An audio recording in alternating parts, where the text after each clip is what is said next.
Aujourd'hui, ce que l'on constate, c'est qu'on a 70% des patients qui vivent à plus de 2 heures du centre investigateur le plus proche et qu'en moyenne, il faut compter 80 heures de déplacement par essai, par patient. Donc c'est énorme. Donc c'est pour ça que la décentralisation aujourd'hui s'impose comme une méthodologie innovante, organisationnelle de conduite de la recherche clinique. Dans la décentralisation, il y a plusieurs activités. Il y a le pré-screening de patients, l'information à distance, le e-consentement, les visites à domicile à distance, la livraison de traitements. Ce que l'on a remarqué, c'est qu'effectivement, le domicile était un lieu privilégié pour conduire une grande partie d'activités, avec le recueil de prélèvements, le recueil de données, effectivement du suivi de safety également pour les patients. Et cela peut être conduit aussi par un grand nombre d'intervenants et notamment par exemple par des infirmiers libéraux qui peuvent se déplacer au domicile de patients.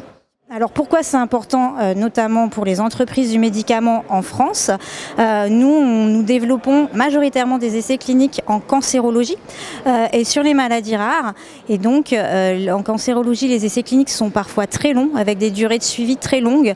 Et donc tout ce qui est dématérialisation, décentralisation va pouvoir aider à la participation. Et sur les maladies rares, les patients vivent souvent très éloignés des centres de référence. Et donc ça va pouvoir également les motiver à participer à ces essais cliniques.